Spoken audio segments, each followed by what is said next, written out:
नमस्कार दोस्तों, स्वागत है एक बार फिर से सभी का राहुल जीएस क्लासेस में। तो दोस्तों आज के इस वीडियो में हम लोग देखेंगे साइंस के टॉप 25 प्लस क्वेश्चंस जो कि प्रीवियस ईयर एग्जाम में पूछे गए हैं। दोस्तों रेलवे ग्रुप डी एग्जाम की बात कर ले अगर, तो एग्जाम की जो डेट है दोस्तों वो 17 अगस्त 2022 से है, ठीक है। और इस बैच का जो मेन टारगेट है दोस्तों वो 25 में 25 की तैयारी है।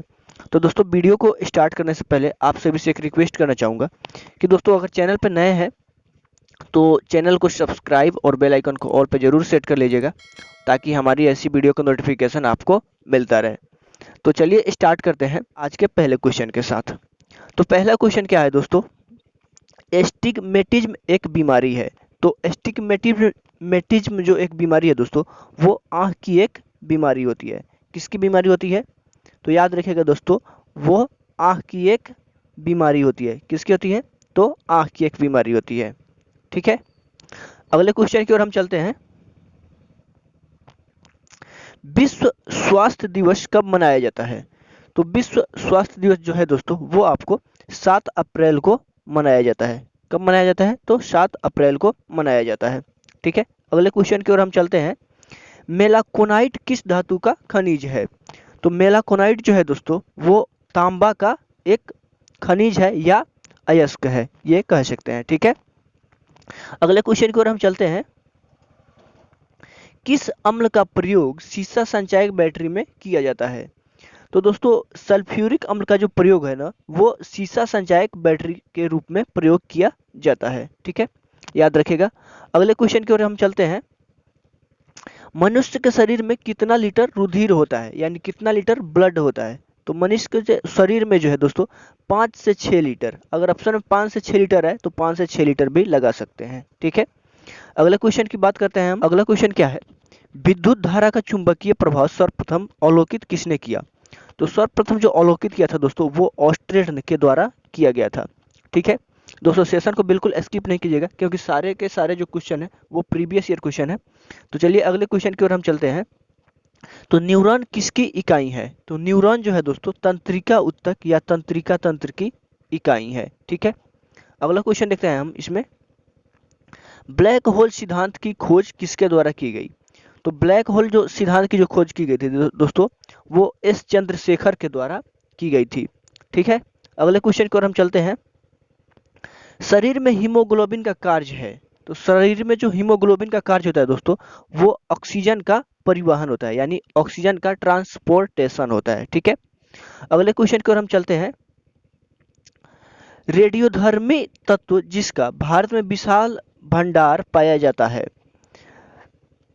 तो कौन सा रेडियोधर्मी तत्व है दोस्तों? तो थोरियम जो है जिसका विशाल भंडार पाया जाता है भारत में, और थोरियम और किस राज्य में है? तो केरल राज्य में है, ठीक है। अगले क्वेश्चन की ओर हम चलते हैं। किसी मानव आंख की रेटिना पर बना प्रतिबिंब है। तो किसी मानव आंख की जो रेटिना पर बना प्रतिबिंब होता है दोस्तों वास्तविक और उल्टा होता है। क्या होता है? वास्तविक और उल्टा होता है, ठीक है। अगले क्वेश्चन की ओर हम चलते हैं। फोटोग्राफी में प्रयोग किया गया प्रकाश संवेदी यौगिक है। तो फोटोग्राफी में जो प्रयोग किया जाता है दोस्तों वो सिल्वर ब्रोमाइड का प्रयोग किया जाता है। किसका प्रयोग किया जाता है? तो सिल्वर ब्रोमाइड का प्रयोग किया जाता है, याद रखिएगा। अगले क्वेश्चन की ओर हम चलते हैं। हमारे भोजन में संरक्षात्मक खाद्य पदार्थ हैं। तो हमारे भोजन में जो संरक्षात्मक खाद्य पदार्थ होते हैं दोस्तों वो विटामिन एवं मिनरल यानी विटामिन एवं खनिज होते हैं, ठीक है। अगले क्वेश्चन की ओर हम चलते हैं। 1 ग्राम वाले पदार्थ का तापमान 1 डिग्री सेल्सियस बदलने के लिए आवश्यक ऊष्मा की मात्रा को क्या कहते हैं? तो 1 ग्राम पदार्थ का जो तापमान है 1 डिग्री सेल्सियस बदलने के लिए आवश्यक जो ऊष्मा की मात्रा है दोस्तों उसे हम लोग विशिष्ट ऊष्मा यानी स्पेसिफिक हीट कहते हैं, ठीक है। अगले क्वेश्चन की ओर हम चलते हैं। पीतल किसका मिश्रण होता है? तो पीतल जो होता है ना दोस्तों तांबा और जस्ता का मिश्रण होता है। तांबा और जस्ता का मिश्रण होता है, ठीक है। अगले क्वेश्चन की ओर हम चलते हैं। टांका किसका मिश्रण होता है? तो शोल्डर जो होता है दोस्तों वो आपको सीसा एवं टीन का मिक्सचर होता है, ठीक है। अगला क्वेश्चन देखते हैं। सोडा वाटर बनाने के लिए कौन सी गैस प्रयुक्त की जाती है? तो सोडा वाटर बनाने के लिए दोस्तों कार्बन डाइऑक्साइड गैस प्रयुक्त की जाती है। ठीक है, अगला क्वेश्चन देखते हैं हम। वह उपकरण जो विद्युत ऊर्जा को यांत्रिक ऊर्जा में बदलता है कहलाता है। तो विद्युत ऊर्जा को जो यांत्रिक ऊर्जा में बदलता है दोस्तों, उसे हम लोग विद्युत मोटर कहते हैं। ठीक है, और यांत्रिक ऊर्जा को जो विद्युत ऊर्जा में बदलता है उसे हम लोग विद्युत जनरेटर कहते हैं। ठीक है, अगले क्वेश्चन की ओर हम चलते हैं। गतिज ऊर्जा का अभिव्यंजक है, यानी गतिज ऊर्जा का सूत्र क्या है या फॉर्मूला क्या है। तो गतिज ऊर्जा का जो सूत्र होता है या फॉर्मूला होता है दोस्तों 1/2 mv² होता है। ठीक है, अगले क्वेश्चन की ओर हम चलते हैं। प्रतिध्वनि किसके कारण सुनाई देती है।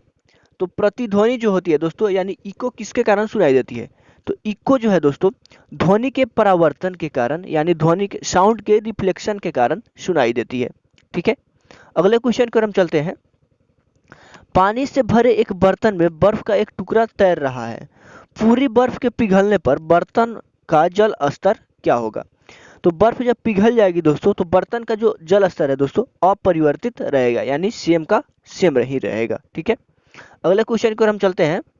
दो समांतर दर्पण के बीच धातु के गोले को रखा जाता है, तो इससे बने प्रतिबिंब की संख्या कितनी होगी। तो इससे बनने जो प्रतिबिंब की संख्या होगी दोस्तों वो असंख्य होगी, यानी अनंत होगी, इन्फिनिटी होगी। ठीक है, अगले क्वेश्चन की ओर हम चलते हैं। सार्स बीमारी में अक्षर ए निरूपित करता है। तो सार्स जो बीमारी है दोस्तों उसमें जो अक्षर ए जो है दोस्तों वो उसका जो फुल फॉर्म होता है वो एक्यूट होता है। ठीक है, ठीक है, अगले क्वेश्चन की ओर हम चलते हैं। डिप्थीरिया बीमारी प्रभावित करती है। तो डिप्थीरिया जो है दोस्तों वो आपको गले को प्रभावित करती है। ठीक है, अगले क्वेश्चन की ओर हम चलते हैं। सरल यांत्रिक लाभ वाले लीवर में होता है। तो सरल यांत्रिक लाभ वाले लीवर में क्या होता है दोस्तों, तो प्रयास और फल क्रम के बीच भार होता है, यानी प्रयास और फल क्रम के बीच भार होता है। आइए इसको थोड़ा सा समझ लेते हैं। इसको प्रयास को हम लोग इंग्लिश में क्या कहते हैं, ई यानी एफर्ट, और फल क्रम को क्या कहते हैं हम लोग, तो एफ कहते हैं। ठीक है, और भार को क्या कहते हैं, तो लोड कहते हैं।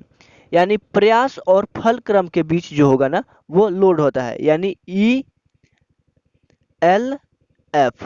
ठीक है, अगले क्वेश्चन की ओर हम चलते हैं। जब लिफ्ट ऊपर की ओर जाती है तो आदमी का भार वास्तविक भार से कम होता है, क्योंकि क्यों होता है दोस्तों, तो उसका जो त्वरण होता है ना वो नीचे की ओर होता है, इस कारण जो होता है ना उसका भार वास्तविक भार से कम होता है। ठीक है, अगले क्वेश्चन की ओर हम चलते हैं। निम्नलिखित में कौन से रंग का तरंग दर्ज सबसे अधिक होता है। तो रेड का जो तरंग दर्ज है दोस्तों वो सबसे अधिक होता है। ठीक है, अगले क्वेश्चन की ओर हम चलते हैं। एक माइक्रोन किसके बराबर होता है। तो एक माइक्रोन जो है दोस्तों वो 0.001 mm के बराबर, यानी मिलीमीटर के बराबर होता है। ठीक है, अगले क्वेश्चन की ओर हम चलते हैं। सभी गैस से शून्य आयतन प्राप्त करते हैं जब तापक्रम घटाया जाता है, यानी जो तापक्रम जो होता है ना -273 डिग्री सेल्सियस जब होगा दोस्तों तो सभी जो गैसें हैं शून्य आयतन प्राप्त कर लेते हैं। ठीक है, अगले क्वेश्चन की ओर हम चलते हैं। एसिड अम्ल, यानी एसिड बदलता है, यानी अम्ल बदलता है। तो अम्ल जो है दोस्तों नीले लिटमस को लाल में बदल देता है। ठीक है, अगले क्वेश्चन की ओर हम चलते हैं। चीनी के घोल में तापक्रम बढ़ाने पर चीनी की विलयता क्या होगी दोस्तों। तो चीनी के जो घोल है दोस्तों उसका जो तापक्रम हम लोग बढ़ाएंगे तो तापक्रम बढ़ाने पर भी चीनी की जो विलयता है वो दोस्तों बढ़ेगी, यानी बढ़ती है। ठीक है, अगले क्वेश्चन की ओर हम चलते हैं। कार्बन का शुद्धतम रूप कौन सा है। तो कार्बन का जो शुद्धतम रूप है दोस्तों वो हीरा होता है। ठीक है, अगले क्वेश्चन की ओर हम चलते हैं। निम्नांकित में कौन सा तत्व कार्बनिक यौगिक में मौजूद रहता है। तो दोस्तों कार्बनिक यौगिक में कौन सा तत्व मौजूद रहता है, तो कार्बन जो है ना सभी कार्बनिक तत्वों में या कार्बनिक यौगिक में मौजूद रहता है। तो दोस्तों ये था आज का अंतिम क्वेश्चन। दोस्तों आशा है कि आप लोगों को सेशन पसंद आया होगा। सेशन पसंद आया हो दोस्तों तो वीडियो को लाइक और अपने दोस्तों के साथ शेयर जरूर कर दीजिएगा, ताकि और सारे दोस्त जुड़कर इस चैनल के माध्यम से अपनी तैयारी को बेहतर बना सके। तब तक के लिए मिलते हैं नेक्स्ट वीडियो में। जय हिंद, जय भारत।